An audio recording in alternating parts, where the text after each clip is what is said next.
Thank you. Welcome in down courtside here at Rocket Arena alongside Mr. Cavalier, Austin Carr. I'm Kaylee Griffin. It's the Cavaliers who continue their winning ways here at home, taking down the Sixers here tonight.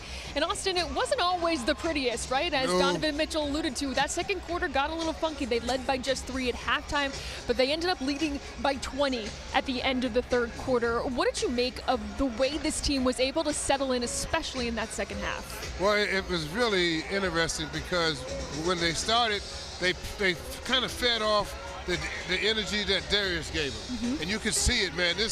They were running around like little kids, having a good time.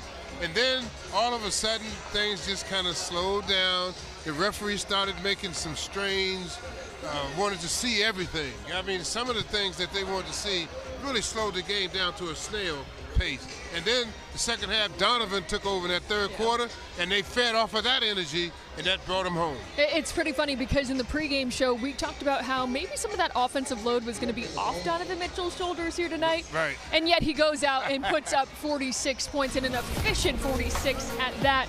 Donovan Mitchell went 15 of 21 from the floor. He knocked down 6 triples. He was a perfect 10 for 10 from the free throw line as well. He dished out 8 assists too, so he's getting his teammate involved.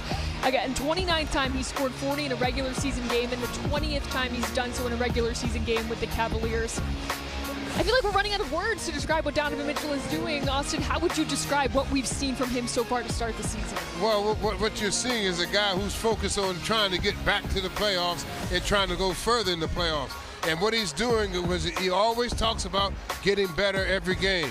So what he's saying is that we're making mistakes, but they're mistakes that we're trying to get rid of, so when we get to the playoffs, we'll be ready to make that big step. You mentioned the team feeding off the energy that Darius Garland brought them early in this game. It was such a welcome sight to see him back out here on the floor in downtown Cleveland. He was on a minutes restriction. He played just over 26 minutes tonight. He finished with 8 points. And again, Austin, I think this is expected, right? Some rust to shake off for DG, but nonetheless, great to have him back out on the floor. Believe me, Kaylee, and you know, you cannot play this game energy-wise until you get out and play it. Practice does not help you at all, and you could tell he got a little winded, which I expected. But get his legs under him, because the key to basketball is you got to be able to play when you are winded, but your body has to stay strong. And that's what he's working himself back into.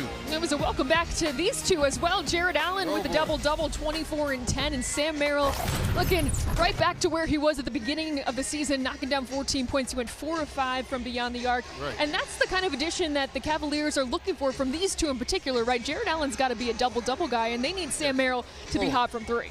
Oh, yeah, as we go through the season and go on and on, Sam's production is going to be paramount to this team. Because right now, it doesn't look like we're going to get the same production this season from the bench. So we're going to need more from the starters. So Sam's going to have to step up on that bench on a nightly basis. Well, it's time to take a look at our Make Them Pay moment presented by Tim Misney, and we're going to look at the third quarter. Again, the Cavaliers led by just 3 at halftime. It was 70-67.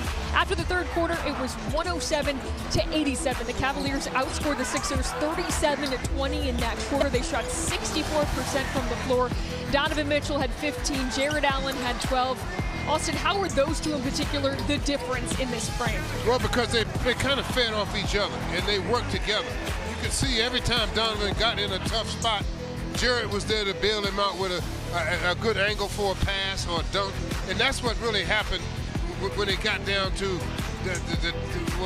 what I would say the winning time. And then more importantly, I just like the fact that Donovan just took over. There was no doubt who was going to lead the Cavs to this victory.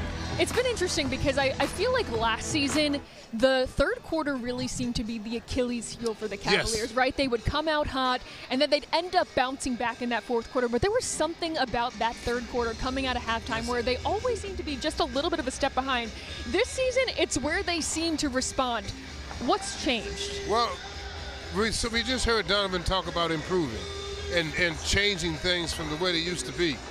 I think the third quarter energy is one of the things he wanted to work on, is to get the team to come out of the locker room ready to play. That's so important, especially down the stretch and into the playoffs. You got to do that. And I think that's what he's working on this season. And Donovan Mitchell leading the way here tonight as the Cavaliers continue their winning ways here at Rocket Arena. We have more coming up here on Cavaliers Live. Donovan Mitchell, what a performance. 46 tonight as the Cavaliers take down the. We are thrilled to be joined down here courtside with Larry Nance Jr. Larry, we appreciate it as always. Anytime we win. Yeah, well, only on wins, of course. First, I got to ask, the jerseys tonight, the uniforms, the court, the warm-ups, all the things, what are we feeling about it? Oh, I mean, my inner child is so happy right now. This court, I mean, between the court, the jerseys, I even had to pull something special out with my shoes, too. Like, just a really. You may have to hook his brother up with that. Hey, look, I got a few extra pairs you can have when the season's over. No, this colorway is the best. It's just it's classic Cavs. And the intro before the game, the throwback. Did you see it? Oh yes, I watched every minute. Oh, it's so cool. Yeah, but so Larry, it really looked like with DG coming back that you guys were on a cloud, man. You guys played, the energy you played with was unbelievable. No, I mean Look, DG just plays the game the right way. You know, doesn't look to get his own too much. Shares the ball, gets the ball moving. He just is he's a pure point guard, and any team would be missing that. So we're thrilled to have him back. Yeah, it really looked like it was a lot of space all of a sudden, and it looked like everybody was moving around. I mean, it was really nice watching how the team was playing when he came in the game. 100%. You know what they say, unselfishness is contagious. That's right. We all caught the bug early. That's right. How about Donovan Mitchell? 46 points tonight. It's the 29th time in his career that he scored over 40. His 20th time doing it in a Cavaliers uniform. We're going to put a graphic up to put in perspective what Donovan Mitchell is doing in franchise history now. 20 40-point games. He's only done it in 4 seasons. We obviously talk about Donovan Mitchell enough, but is the league not talking about Donovan Mitchell enough? I personally, I don't think so. But at the same time, I'm a fan of being on the underdog team. So right. If it takes the league not talking about him for him to go get 46 and 45 every night, then keep staying quiet. Yeah. It's good in our book. And when they catch up to it, it'll be too late then. It'll be way too late. It'll be way too late. Nah, Don's incredible, and that stat right there again, he's a Cavs great already. That's right. I'm curious what the conversation was like in the locker room at halftime. You guys were up 3, but you responded. You outscored them 37-20 in that third quarter. You led by 20. What was the message? You know, this is these early season games have been about us. Have been about us. So of course we talked about their coverages and stuff at halftime, but it was more so just rallying ourselves and getting in the right mindset of like, hey, we need to go.